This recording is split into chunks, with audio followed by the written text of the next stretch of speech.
Saleh bin Muhsin bin Jindan untuk memberikan tausiah ilmu dan mau'izah hasanahnya kepada kita semua. Kepada beliau kami persilakan dengan segala hormat. Sallu ala sayyidina Muhammad.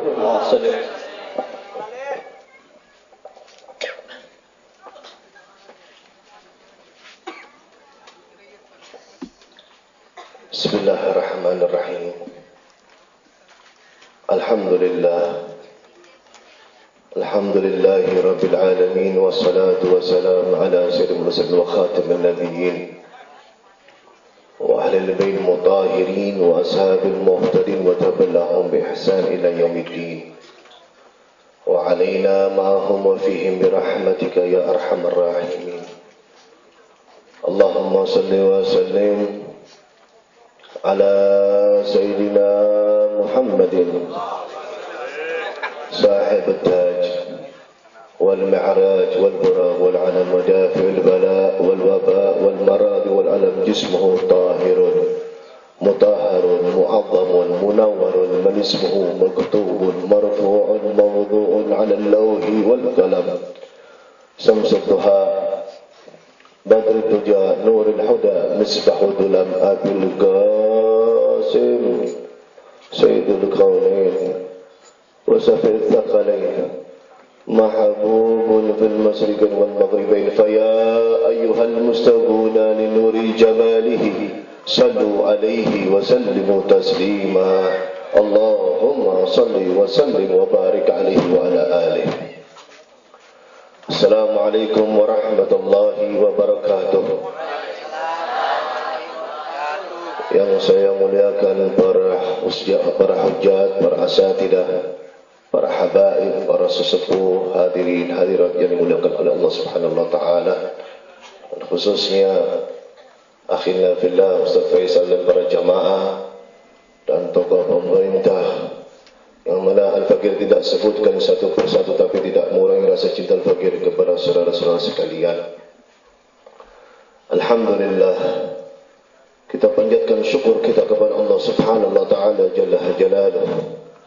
Pada malam hari ini kita dikumpulkan di tempat yang mulia, yang mana sebagaimana dikatakan oleh ulama-ulama salafus salihun, mereka para aulia mengatakan zikrul aulia tanzilur rahmah wa kaif zikrul Nabi Muhammad sallallahu alaihi wasallam. Menyebut-nyebut nama aulia yang mana diturunkan rahmat oleh Allah taala, wa bagaimana kalau menyebut namanya Nabi Muhammad sallallahu alaihi wasallam. Tadi sudah disampaikan penjelasan-penjelasan yang sangat luas tentang maulid Nabi Muhammad sallallahu alaihi wasallam. Tetapi yang kita sayangkan, beberapa orang, segelintir orang yang masih tidak mengerti tentang maulid Nabi Muhammad SAW. Sebagaimana diungkapkan di dalam satu riwayat, yang mana riwayat ini telah dikuatkan oleh ulama-ulama al-muhaddisin, bahwasanya Abu Lahab, yang mana sudah kita ketahui bahwasanya Abu Lahab itu kafir, tidak beriman kepada Allah dan Rasulnya. Tetapi Abu Lahab pernah bergembira dengan lahirnya Rasulullah sallallahu alaihi wasallam. Tatkala itu Abu Lahab duduk dengan orang-orang tokoh-tokoh Quraisy. Datang itu budak daripada Abu Lahab lari terbirit-birit datang kepada Abu Lahab. Ya Abu Lahab, telah lahir seorang anak laki-laki yang bernama Muhammad bin Abdullah bin Abdul Muttalib. Anak daripada saudaramu Abdullah bin Abdul Muttalib, lahir dalam keadaan selamat. Tatkala kabar gembira ini diterima oleh Abu Lahab di depan semua tokoh-tokoh Quraisy, itu Abu Lahab berdiri berkata kepada tokoh-tokoh Quraisy, wahai tokoh-tokoh Quraisy, saksikanlah bahwasannya budakku hari ini telah membawa kabar gembira untukku. Hari ini juga aku bebaskan dia, aku merdekakan dia, yang mana dia telah membawa kabar gembira untukku. Yang mana gembiranya Abu Lahab inilah Allah Subhanahu wa taala jalla jalaluhu meringankan adabnya Abu Lahab setiap hari lahirnya Nabi Muhammad sallallahu alaihi wasallam. Ini kafir, tidak beriman kepada Allah dan Rasulnya. Tetapi Allah Ta'ala memberikan keringanan takhfif. Di dalam siksanya diberikan keringanan oleh Allah Ta'ala setiap hari lahirnya Nabi Muhammad SAW. Ini sebagaimana tanda bukti kecintaannya Allah kepada Sayyidul Wujud Nabi Muhammad SAW. Di dalam riwayat yang lain diungkapkan pula, tatkala Sayyidah Aisyah radhiyallahu anha warḍaha sedang menyulam, sedang menyahid di dalam satu ruangan. Tatkala jatuh itu jarumnya di lantai dengan dibarengi lampunya padam gelap gulita tidak terlihat di mana letaknya itu jarum yang tadi jatuh di lantai. Tatkala Rasulullah sallallahu alaihi wasallam masuk di dalam ruangan tersebut yang tadinya gelap gulita, yang mana dengan masuknya Nabi Muhammad sallallahu alaihi wasallam ini menjadi terang benderang itu ruangan tersebut melebihi daripada lampu yang di sekitar kita yang ada dengan pancaran nur wajah Nabi Muhammad sallallahu alaihi wasallam. Di dalam riwayat ini Sayyidina Aisyah memungut kembali itu jarum yang tadi jatuh di lantai tidak terlihat di mana letaknya itu tadi jarum yang jatuh tadi. Dengan jelas itu jarum dipungut kembali oleh Sayyidina Aisyah lalu dipuji Nabi Muhammad sallallahu alaihi wasallam. Di dalam riwayat ini Rasulullah sallallahu alaihi wasallam dipuji yang mana Sayyidina Aisyah radhiyallahu anha warḍaha mengatakan kepada Rasulullah sallallahu alaihi wasallam, "Ya Rasulullah, ya Habibullah, alangkah indahnya cahayamu, alangkah mulianya cahayamu ya Rasulullah."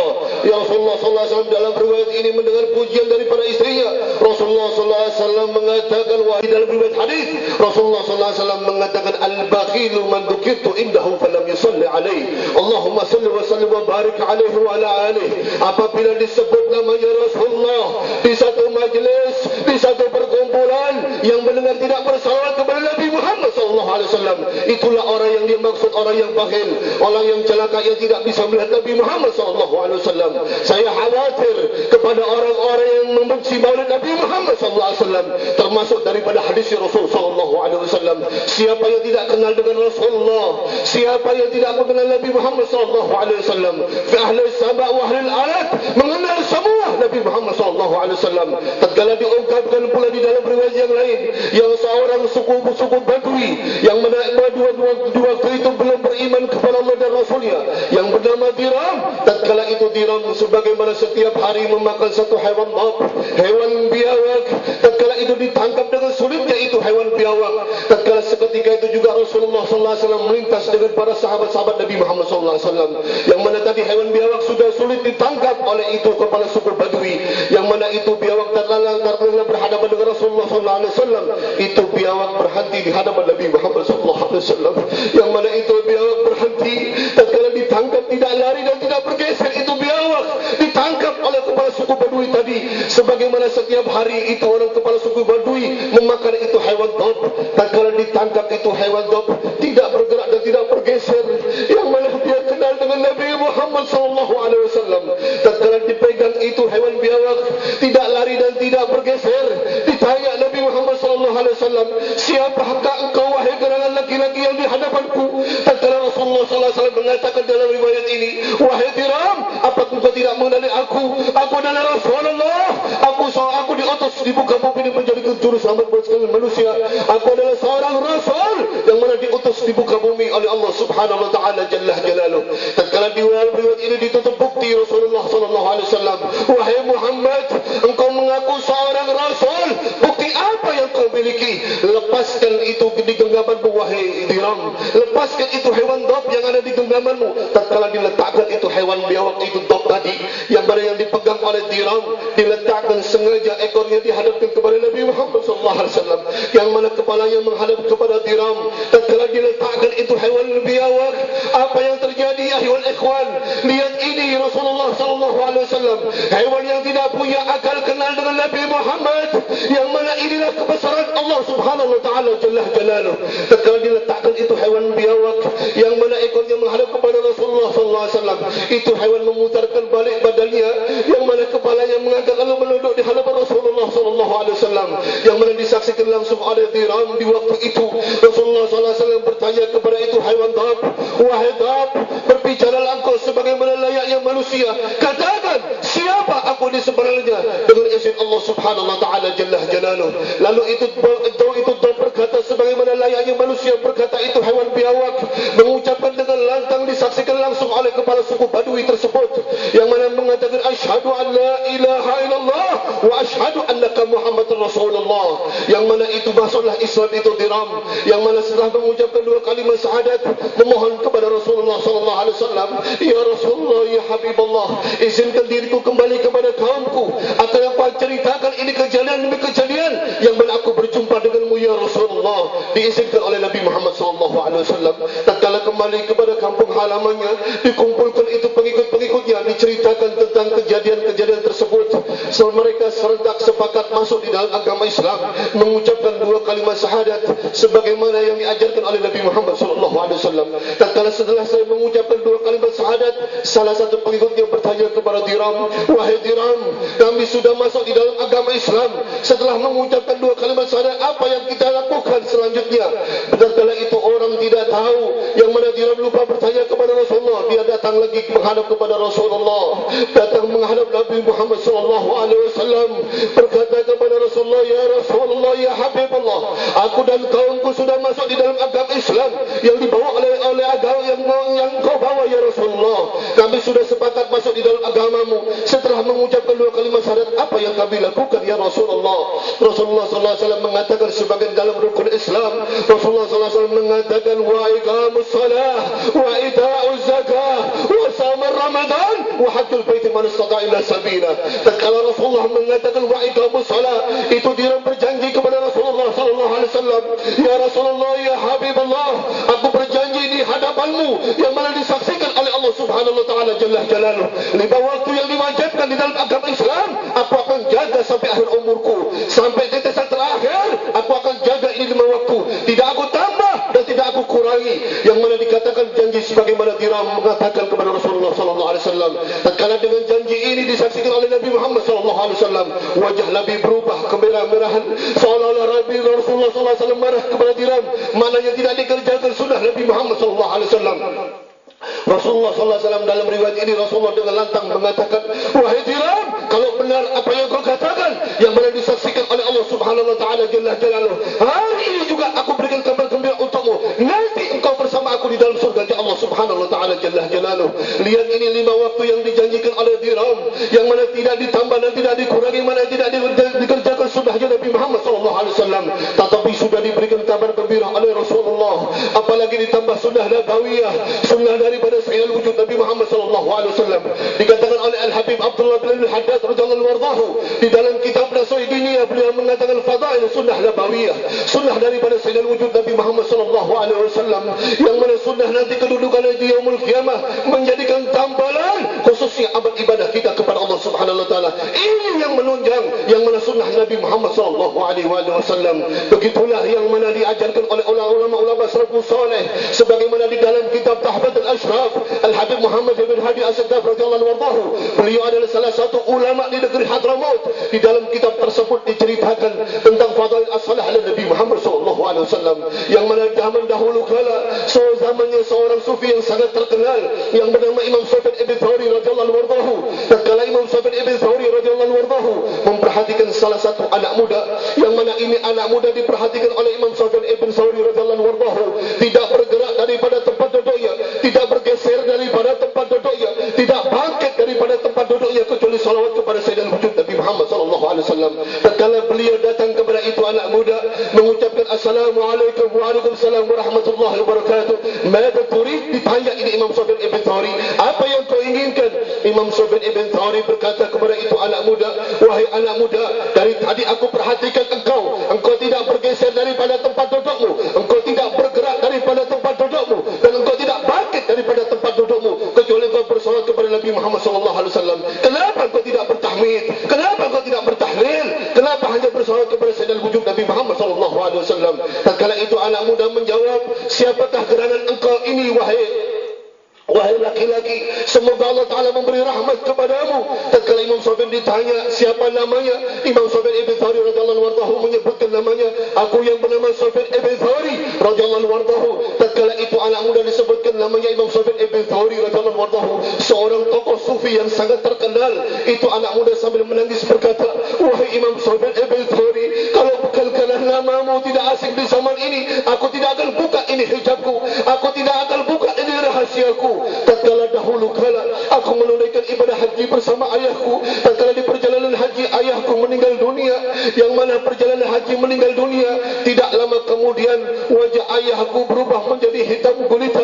Aku tutup oleh kain ridaku karena aku sangat lelah di perjalanan jauh, aku sangat lelah di perjalanan samping jenazah ayahku, yang mana aku bermimpi berjumpa oleh laki-laki tampan. Aku melihat laki-laki tampan yang mana aku belum pernah melihat laki-laki tampan sebagaimana dalam mimpi. Aku belum pernah melihat satu pakaian putih bersih sebagaimana bersih itu pakaian laki-laki tampan di dalam mimpi.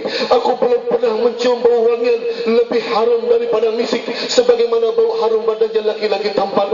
Aku tidak tahu datangnya dari mana itu laki-laki tampan.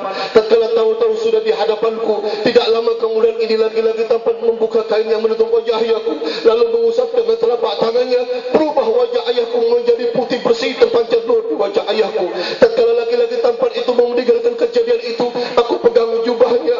Aku bertanya kepada laki-laki tampan, wahai laki-laki tampan, siapakah gerangan engkau ini? Semoga Allah Ta'ala memberi rahmat kepadamu. Tatkala laki-laki tampan menjawab dengan akhlak yang sangat mulia, dengan adab yang sangat mulia, dengan sifat tawadhu, yang mana itu laki-laki tampan menjawab, wahai anak muda, apa engkau tidak mengenali aku? Aku adalah Muhammad ibn Abdullah. Aku adalah seorang rasul yang mana diutus di muka bumi ini menjadikan juru selamat bagi segala manusia. Tatkala disebutkan nama Rasulullah SAW, ini anak muda sambil menangis terseduh-seduh, tersimpuh di hadapan Rasulullah SAW, langsung menyambar tangannya, mencium tangan Rasulullah SAW dengan ta'ziman wa ihtiraman wa mahabbah qawiyah kepada sayyidina wujud Nabi Muhammad SAW. Yang mana itu anak muda tersebut menangis berkata kepada Rasulullah, ya Rasulullah, ya Habibullah, maafkan diriku dan ayahku, ridhakan diriku dan ayahku ya Rasulullah. Engkau jauh-jauh datang kemari memberikan pertolongan kepada ayahku ya Rasulullah. Rasulullah SAW menjawab di dalam mimpi tersebut, wahai anak muda, sebelum engkau minta maaf, aku maafkan engkau dan ayahmu. Sebelum engkau minta ridha, aku ridha kepada ayahmu dan engkau. Yang mana aku datang kemari memberikan pertolongan kepada ayahmu, yang mana ayahmu semasa hidupnya banyak ghaflah kepada Allah, tetapi semasa hidupnya pula ayahmu pernah bersolawat kepadaku, yang mana solawat ini sekali telah sampai kepada diriku, maka dari itu aku memberikan pertolongan kepada ayahmu. Tatkala itu Rasulullah SAW mengatakan seperti itu dalam mimpi, bangun tersentak daripada tidurnya, dibuka wajah ayahnya, yang mana wajah ayahnya putih bersih sebagaimana dilihat di dalam mimpi. Tatkala ini kisah disampaikan langsung, diceritakan langsung kepada anak muda tersebut di depan seorang sufi yang sangat terkenal, Imam Sufyan Ibn Thawri radhiyallahu anhu, yang mana Imam Sufyan Ibn Thawri mendengar cerita ini menangis meneteskan air mata, yang mana melihat ini kata-kata ini anak muda tersebut, cerita ini anak muda tersebut, yang mana terharu bagaimana kecintaannya ini anak muda kepada Sayyidina wujud Nabi Muhammad SAW.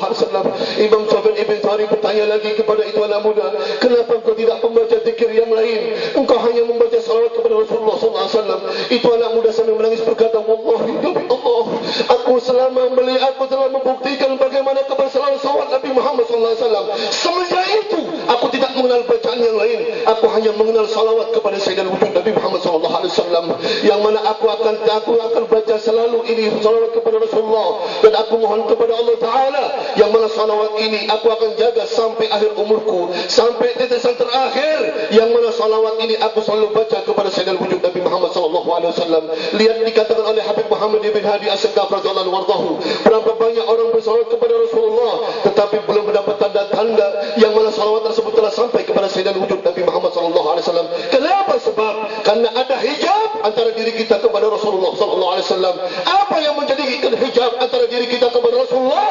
Karena kita setiap hari, setiap waktu kita melakukan dorab, melakukan maksiat kepada Allah Subhanahu Wa Taala. Ini yang menjadikan hijab antara diri kita kepada Sayyidina wujud Nabi Muhammad SAW. Maka dari itu ya ayyuhal ikhwan, dekatkan diri kita kepada Allah Subhanahu Wa Taala Jalla Jalaluh dengan melalui orang-orang as-salafus saleh, dengan hadir di majlis-majlis yang baik, yang mana majlis-majlis inilah yang mana membawa kita kepada Allah dan Rasulnya. Inilah yang dilakukan oleh ulama-ulama salafus salihun. Dikuatkan pula seorang ulama besar telah bertanya seorang murid kepada gurunya, Sa'atu Al-Habib Ahmad bin Zaid Al-Habsyi radhiyallahu anhu, inda Syekhu Al-Habib Abdullah bin Al-Haddad radhiyallahu anhu, ya Habib Abdullah bin Al-Haddad, isma'na tariqat as-salaf, apa makna daripada perjalanan orang-orang as-salafus salih? Habib Al-Haddad mengatakan fiha khamsa ya waladi, ada 5 perkara intisari daripada perjalanan orang-orang as-salafus salih. Mahiyya ya Habib Abdullah bin Al-Haddad? Yang pertama al-ilm wal-amal wal-wara' wal-khawf wal-ikhlas. Yang pertama ilmu, dan yang kedua mengamalkan ilmu yang sebaik-baiknya. Yang ketiga wara'. Apa itu wara'? Menjaga makanan yang haram, minuman yang haram, yang mana mereka orang-orang as-salafus salih sangat takut kepada Allah. As-salafus salih ma yuhibbu yukrah, mereka tidak suka dengan perkara yang makruh, apalagi yang subhat, yang mana sifatnya subhat belum jelas antara halal dan haram, maka dari itu mereka lebih takut kepada Allah. Subhat mereka mengatakan lebih dekat kepada haram daripada kehalalnya. Yang keempat, khauf kepada Allah, sangat takut kepada Allah Subhanahu wa taala, khususnya di waktu nisful lail, banyak bersujud, banyak bertahmid, banyak memohon ampun kepada Allah Subhanahu wa taala jalla jalaluh. Yang kelima, ikhlas, yang mana dikatakan di dalam kitab Risalah Jamiah, ma huwal ikhlas, al-ikhlas wa huwal amal lillahi wahda, yang mana pekerjaan semata-mata karena Allah Subhanahu wa taala jalla jalaluh. Kita kalau mengamalkan sesuatu harus didasari dengan khusyuk. Ma huwal khusyuk, dikatakan di dalam kitab Risalah Jamiah Al-Habib Ahmad bin Zaid Al-Habsyi radhiyallahu anhu, beliau mengatakan makna khusyuk, ma huwal khusyuk, ma huwal khusyuk sukunul a'dha wa hudrul qalb, yang mana tenangnya anggota badan, wa hudrul qalb, hatinya hadir kepada hadratul ilah, kepada Allah Subhanahu wa taala jalla jalaluh. Ma huwal hudur, al-hudur wa huwa ya'lamu bima yaqulu wa yaf'alu. Apa itu hudur? Mengetahui apa yang dibaca dan apa yang dilakukan, yang mana kita sedang salat, yang mana kita berhadapan dengan Allah Subhanahu wa taala jalla jalaluh. Di dalam riwayat tatkala dikisahkan Sayyidina Ali bin Abi Thalib radhiyallahu anhu, tatkala beliau berperang di medan perang, tatkala beliau kembali kepada perkumpulannya, kembali kepada kehemahnya, yang mana itu membawa satu anak panah yang menancap di badannya. Tatkala itu para sahabat melihat Sayyidina Ali yang mana tertancap badannya dengan panah, khawatir dengan keadaan Sayyidina Ali bin Abi Thalib radhiyallahu anhu, yang mana mereka menawarkan satu sama lain para sahabat di waktu itu, ya Ali, izinkan aku mencabut anak panah yang ada di badanmu. Ya Ali, tunggu sebentar, izinkan aku, kau beri waktu aku sedikit, yang mana aku mau menghadap kepada Allah Subhanahu wa taala jalla jalaluh. Tatkala aku sedang salat, maka cabutlah ini anak panah yang ada di badanku. Tatkala beliau salat rakaatain, yang mana itu panah ditarik itu oleh para sahabat Nabi Muhammad sallallahu alaihi wasallam, tidak bergerak itu badan Sayyidina Ali bin Abi Thalib radhiyallahu anhu. Selesai salat, Sayyidina Ali bertanya, sudahkah engkau mencabut panah yang ada di badanku? Sudah ya wahai Ali,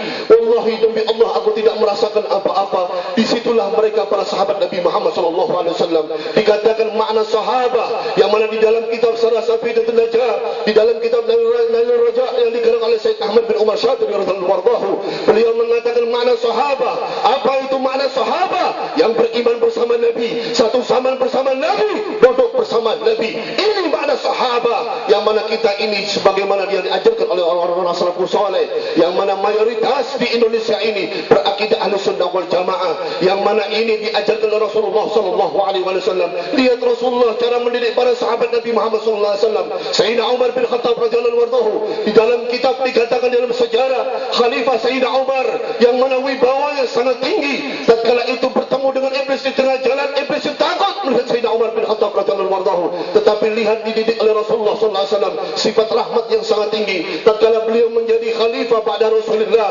menjadi pemimpin Amirul Mukminin, beliau setiap malam tidak pernah tidur, tidak pernah layaknya orang sebagaimana orang biasa tidur. Beliau setiap malam berkeliling melihat rakyatnya. Beliau tidak mau makan, seolah-olah beliau tidak mau makan sebelum rakyatnya kenyang. Inilah pemimpin yang sejati, yang mana negeri kita mengharapkan pemimpin sebagaimana Sayyidina Umar bin Khattab radhiyallahu anhu.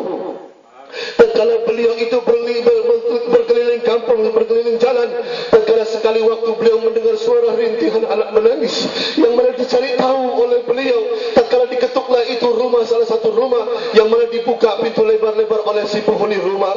Assalamualaikum waalaikumsalam warahmatullahi wabarakatuh. Tatkala dibukakan pintu, yang datang Sayyidina Umar bin Khattab radhiyallahu anhu, ahlan wa sahlan, ya marhaba bikum ya Amirul Mukminin, dipersilakan masuk. Tatkala Sayyidina Umar bertanya, wahai saudaraku, tatkala aku tadi melintas di depan rumahmu, aku mendengar suara rintihan anak menangis. Kalau aku boleh tahu di rumahmu ada anak menangis, sebab apa itu anak menangis? Betul ya Amirul Mukminin, itu yang mana tangisan itu daripada rumahku asalnya, yang mana anakku sedang menangis. Kenapa dia menangis? Karena anakku lapar, belum makan dari pagi sampai malam. Tatkala mendengar keluhan ini, Sayyidina Umar menangis terseduh-seduh, mengatakan kepada orang yang punya rumah tersebut, wahai si penghuni rumah, kenapa kau tidak memberitahu aku kalau di rumahmu ada yang lapar belum makan? Tunggu, aku akan bawakan makanan untukmu. Itu gandum satu karung dipikul sendiri, kepada itu dipikul sendiri oleh Sayyidina Umar bin Khattab radhiyallahu anhu. Tatkala diberikan itu gandum satu karung kepada orang si penghuni rumah, cepat beri makan itu anakmu yang sedang menangis, yang lapar. Aku tidak tahan Al-Hal mendengar rintihannya menangis. Cepat, aku sudah tidak sabar. Apabila sekiranya makanan ini kurang yang aku bawa, aku akan tambahkan lagi untukmu. Wahai si penghuni rumah, itu yang punya rumah menangis, memohon kepada Allah Ta'ala, ya Allah, aku bersyukur mempunyai pemimpin setelah meninggal Nabi Muhammad SAW, pemimpin Sayyidina Umar bin Khattab yang selalu memperhatikan kami, yang mana sebagaimana Rasulullah SAW semasa hidup, aku tidak merasa ditinggal meninggal oleh Nabi Muhammad SAW. Yang kita harapkan negeri kita saat ini, yaitu pemimpin sebagaimana Sayyidina Umar bin Khattab radhiyallahu anhu. Mudah-mudahan kita semua yang hadir di tempat majlis ini tidak keluar daripada majlis maulid kecuali kita membawa bekal yang manfaat, khususnya manfaat di dunia wal akhirah. Mudah-mudahan kita diampuni dosa-dosa kita yang sengaja maupun tidak sengaja, yang kecil yang besar, mudah-mudahan diampuni oleh Allah Subhanahu wa taala. Tidak keluar daripada majlis ini melainkan semua hajat-hajat kita diijabah oleh Allah Taala. Yang sudah diminta, yang lupa diminta, yang akan diminta, yang belum diminta, mudah-mudahan diijabah oleh Allah Subhanahu wa taala. Allahumma ighfir lana dhunubana, Allahumma ighfir lana dhunubana, Allahumma ighfir lana dhunubana wa walidina wa masyayikhina wa ahlina وأولادنا وجميع المسلمين والمسلمات والمؤمنين والمؤمنات في المشارق والمغارب. اللهم إنا نسألك الخير في الدين وبركة في الأمور وسعة في الجسد وسعة في الرزق وتوبة قبل الموت وشهادة عند الموت ومغفرة بعد الموت وعفوا للحساب وأمنا من العذاب ونسبنا الجنة وارزقنا إلى وجهك الكريم وارزقنا إلى وجهك الكريم وارزقنا إلى وجهك الكريم. يا الله يا رحمن يا رحيم يا ذا الجلال والإكرام، انظر إلينا في هذا الساعة يا رب، انظر إلينا في هذا المجمع يا رب، انظر إلينا في هذا المجلس يا رب، انظر إلينا انظر إلينا انظر إلينا بعينك الرحمة ولا تنظر بعينك العذاب. يا حنان يا منان يا كريم الإحسان مهما جنزلنا بالغفران، وقفنا على بابك وقفنا على بابك وقفنا على بابك يخشى علم عذابك. يا ربي يا علم الحال إليك وجهة الأمل فمن علينا بالإقبال وكلنا واسم حال. يا ربي يا علم الحال إليك وجهة الأمل فمن علينا بالإقبال وكلنا واسم حال. يا ربي يا علم الحال إليك وجهة الأمل فمن علينا بالإقبال وكلنا واسم حال. يا الله يا رحمن يا رحيم يا ذا الجلال والإكرام، اللهم إنا نسألك الفهم والتدبير فيما جرى به المقادير، إنك على كل شيء قدير. ولا حول ولا قوة إلا بالله العظيم العظيم، ولا حول ولا قوة إلا بالله العظيم العظيم، ولا حول ولا قوة إلا بالله العظيم العظيم. الحمد لله رب العالمين، والسلام عليكم ورحمة الله وبركاته.